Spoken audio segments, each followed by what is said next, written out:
తల్లిదండ్రులైన వాళ్ళు పిల్లలను చూసి మురుస్తూ అంటారు. మురువండి, మంచిదే. కానీ అసలు తండ్రి ఒక ఆయన ఉన్నాడు.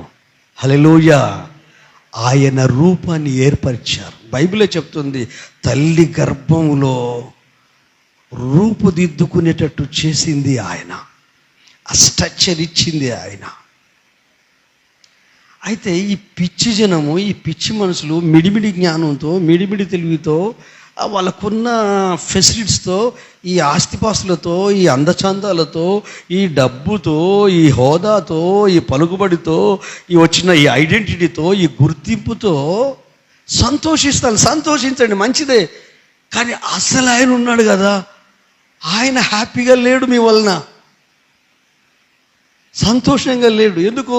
నువ్వు 4 గంటలకు లేచి ప్రార్థన చేయవా, బైబుల్ చదవవా, పని పని పని చేయి, పని చేయి. కానీ ప్రభుకు సమయం ఏది? పరలోకపు తండ్రితో గడిపే సమయం ఏది? నీ పిల్లలతో నువ్వు గడిపితో హ్యాపీగా ఉంటావు. ఈ తాతలు, అమ్మమ్మలు, నానమ్మలు వీళ్ళంతా పిల్లలతో గడుపుతారు, మంచిదే. కానీ మీకు ఒక తండ్రి ఉన్నాడు కదా. హల్లెలూయా.